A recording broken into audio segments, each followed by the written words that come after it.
তাহলে কবিতাটা এখন শুরু করা যাক। The sea is a hungry dog. This is the first line of the poem. The sea is a hungry dog, অর্থাৎ সমুদ্র হচ্ছে একটি ক্ষুধার্ত কুকুরের মতো। দেখো, এখানে সম্পূর্ণ দুটি বিপরীতধর্মী বিষয়। আগেই বলেছি, একদিকে দ্য সি অর্থাৎ সমুদ্র, অন্যদিকে হাংরি ডগ অর্থাৎ ক্ষুধার্ত কুকুর। কি করে সম্ভব এই দুইয়ের মিল? আমরা পুরো কবিতাটা পড়লে সেটা পরিষ্কার হয়ে যাবে। এটা একটি, প্রথমেই বলা উচিত যে এটি একটি মেটাফর। কবি এখানে একটা লিটারেরি টাইপ ইউজ করেছেন, সেটা হচ্ছে মেটাফর। যে মেটাফরের মাধ্যমে তিনি এটা তুলে ধরেছেন যে সমুদ্র একদিকে তার হিংস্রতা, তার চারিত্রিক বৈশিষ্ট্য, এবং অন্যদিকে একটি ক্ষুধার্ত কুকুরের চারিত্রিক বৈশিষ্ট্য। জায়েন্ট অ্যান্ড গ্রে, এখানে সমুদ্রটাও যেমন বিশাল, জায়েন্ট অর্থাৎ বিশাল, অ্যান্ড গ্রে ধূসর, সমুদ্রের জলের রং। অন্যদিকে কবি হয়তো যে কুকুরটির সঙ্গে তুলনা করছেন সেটাও হয়তো বেশ বড় এবং তার গায়ের রং গ্রে। এটা এখানে একটা অ্যালিটারেশনের ব্যবহার উনি করেছেন।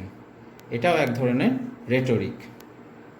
তিনি এখানে এই অলঙ্কারের মাধ্যমে কি বোঝাতে চাইছেন? জায়েন্ট অ্যান্ড গ্রে, যখনই দুটো শব্দ তার প্রথম অক্ষর একই থাকবে এবং সেখানে একটা রিদিম তৈরি হচ্ছে, এটাকে বলা হয় অ্যালিটারেশন। তো যাই হোক, the sea is a hungry dog, giant and grey, সমুদ্র হচ্ছে এক ক্ষুধার্ত কুকুর যে বিশাল এবং ধূসর। He rolls on the beach all day, সে সারা দিন শুধু বিচের উপর অর্থাৎ সমুদ্রের কিনারায় এসে গড়াগড়ি দেয়। সমুদ্র কি গড়াগড়ি দিতে পারে? সে তো জড় পদার্থ। তাহলে কেন তিনি এরকম কথা বলছেন? Actually he personifies the sea here. He অর্থাৎ সমুদ্র, সমুদ্র গড়াগড়ি দিচ্ছে। সমুদ্রকে এখানে পার্সন হিসেবে দেখানো হচ্ছে, তার উপর যেন মনুষ্যত্ব আরোপ করা হয়েছে, তিনি যেন একটা জীবন্ত প্রাণী। Rolls on the beach all day, যেমন করে একটা কুকুর সমুদ্রের ধারে এসে সে বালিতে গড়াগড়ি খায়, সমুদ্রের ঢেউগুলি যেন আছড়ে পড়ে বিচে এবং সে ঢেউগুলি আবার ফিরে যাওয়ার এই পদ্ধতিটি কবির কল্পনার চোখে মনে হয়েছে যেন সেও গড়াগড়ি দিচ্ছে। Next line, with his clashing teeth and shaggy jaws, তার সেই তীক্ষ্ণ দাঁত এবং তার সেই রাফ চোয়াল দিয়ে সে কি করছে? অর্থাৎ কুকুরটি আওয়ার আপন আওয়ার হি নজ, ঘন্টার পর ঘন্টা সে চিবিয়ে যাচ্ছে। কি চিবিয়ে যাচ্ছে? কুকুর যদি সমুদ্রের ধারে যায় বা যে কোনো জায়গায়, তখন সে কি একটা হাড়ের টুকরো পেলে সেইটুকু নিয়েই সে ঘন্টার পর ঘন্টা চিবাতে থাকে। সমুদ্রের ঢেউগুলিও তাই একের পর এক আসে এবং সে পাথরের গায়ে আছড়ে পড়ে এবং ফিরে যায়। অর্থাৎ the continuous process of their work is going on here.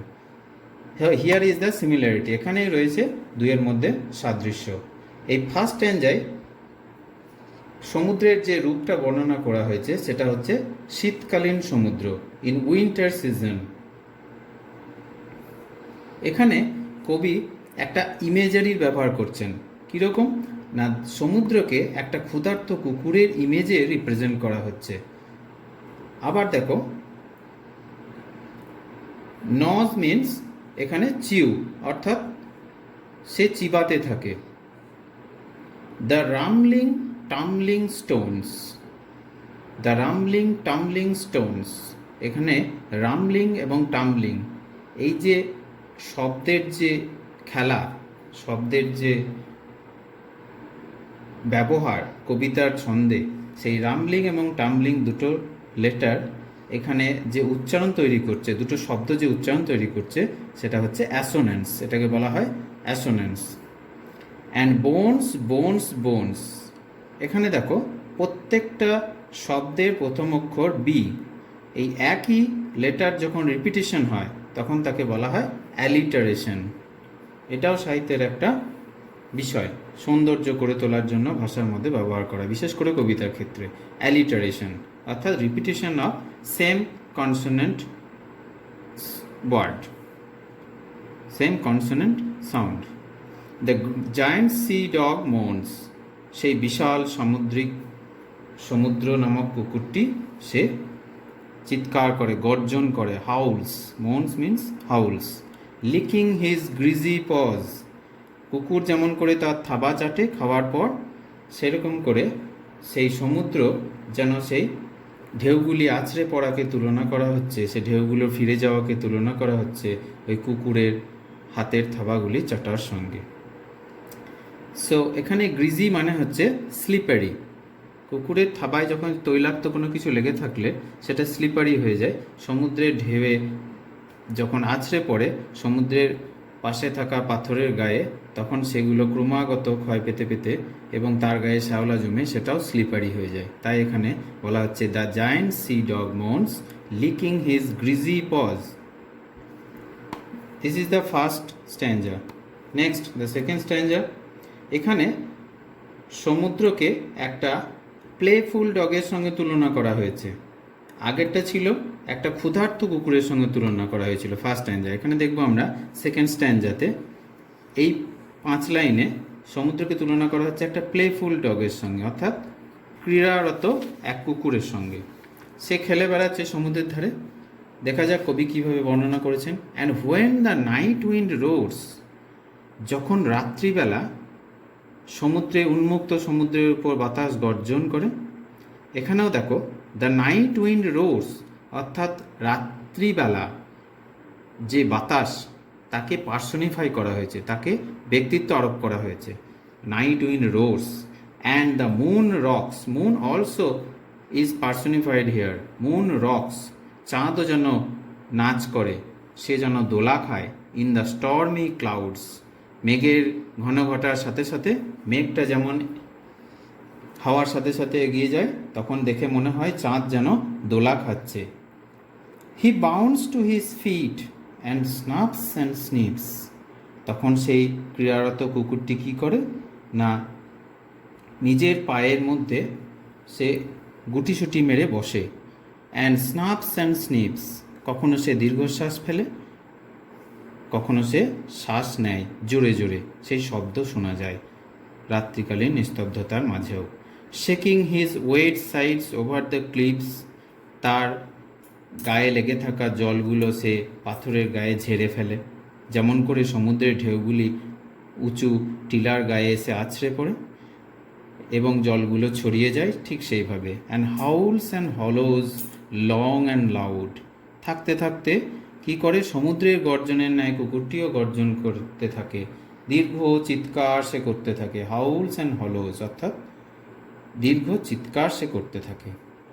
স্নাপস and snips, এখানে হচ্ছে breathing sound. Snaps and snips, breathing sound, এটাও একটা alliteration.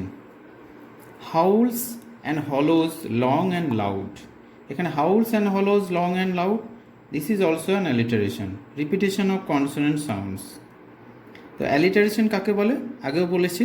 Alliteration is the frequent repetition of the same letter, একই লেটারের বারবার পুনরাবৃত্তি উচ্চারণকেই বলা হচ্ছে অ্যালিটারেশন। ওকে, নেক্সট স্ট্যাঞ্জা অর্থাৎ ফাইনাল স্ট্যাঞ্জা, থার্ড স্ট্যাঞ্জায় আমরা দেখতে পাবো যে সমুদ্রকে তুলনা করা হয়েছে একটা শান্ত কুকুরের সঙ্গে। সারাদিন সে খেলা করেছে, সে এখন শান্ত। এই সময়টা কোন সময়ের কথা বলা হচ্ছে? But on quiet days in May or June.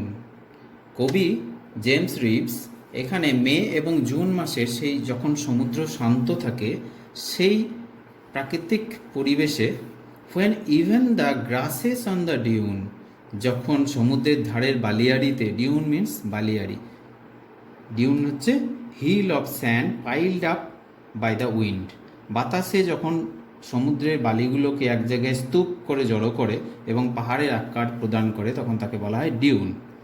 তো when even the grasses on the dune, সেই ডিউনের উপরে ঘাস জন্মায়, সেই ঘাসের মধ্যে দিয়ে যখন বাতাস চলাচল করে তখন কি হয়? প্লে নো মোর দেয়ার রিডি টিউন, যেমন করে রাখাল বালক বাঁশি বাজায়, সেই বাঁশির আওয়াজ ওঠে সেই ঘাসের মধ্যে দিয়ে, সমুদ্রের সেই বড় বড় ঘাসের মধ্যে দিয়ে যখন বাতাস চলাচল করে তখন তার মধ্যে একটা শব্দ ওঠে। কিন্তু মে জুন মাসে সেই শব্দ কি শোনা যায়? যায় না। তাই কবি বলছেন quiet days in May and June. Quiet মানে শান্ত দিন, কাম, চারিদিকে নিস্তব্ধ শান্ত। With his head between his paws, কুকুরটি এখন তার হাতের থাবা দিয়ে মাথাটিকে যেন আগলে রেখেছে, সে শুয়ে আছে বিচের উপর। হি lies on the Sandy shores, সে শুয়ে রয়েছে বালুময় সেই সমুদ্র সৈকতে। সো কোয়াইট, সো কোয়াইট, হি স্কেয়ার্সলি স্নোর্স, এতই শান্ত আজ সেই কুকুর, এতই শান্ত যে সে তার নাক ডাকারও আওয়াজও শুনতে পাওয়া যায় না। স্কেয়ার্সলি স্নোর্স, স্নোর্স মিন্স নাক ডাকা, এটাও alliteration. Scarcely snores, S S. Sandy shores, S S. This is the repetition of same letter, same consonant, so it is alliteration, example of অ্যালিটারেশনস।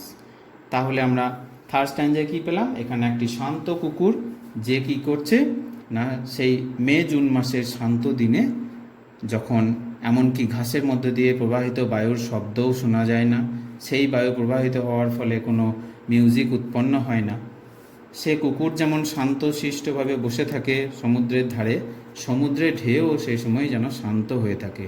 এটাই হচ্ছে মে জুন মাসের সমুদ্রের অবস্থা। তাই কবি অতি চমৎকারভাবে তিনি তার ইমাজিনেশন অর্থাৎ কল্পনার চোখে তিনি এই কবিতাকে অপূর্ব সুন্দর এক রূপ দিয়েছেন, দুটি সম্পূর্ণ বিপরীতধর্মী বিষয়কে নিয়ে, একদিকে সমুদ্র, একদিকে একটি কুকুর। তো কল্পনার দ্বারা সব কিছুই সম্ভব, কবির চোখে সব কিছুকেই মেলানো সম্ভব, আমরা সেটা এই কবিতার মধ্যে দিয়ে বুঝতে পারলাম। এখানে আমরা থার্ড স্ট্যান্ডায় কিছু শব্দ পেয়েছি যে মানেগুলো তোমরা দেখে নিতে পারো। যেমন কোয়াইট, প্রথম সেন্টেন্স আমরা পেয়েছি কোয়াইট। কোয়াইট অর্থাৎ এটা একটি অ্যাডজেক্টিভ, এর অর্থ হচ্ছে সাইলেন্ট বা কাম, শান্ত। ডিউন, এটা noun. Hill of sand piled up by the wind, একটা বালির স্তূপ, আগেই আলোচনা করেছি। রিডি হচ্ছে adjective, high and thin in tone, অর্থাৎ রিডি মিউজিক, অর্থাৎ যখন যে মিউজিকটা প্রডিউস হয় একটা পাইপ বাজানোর ফলে, অর্থাৎ একটা ফ্লুট বাজানোর সময় তার সাউন্ডটা কীরকম হয়? হাই অ্যান্ড থিন, উচ্চ স্বর হয়। Shore, shore means it is noun, coast or beach. Scarcely means আদৌ না, barely, hardly or probably not.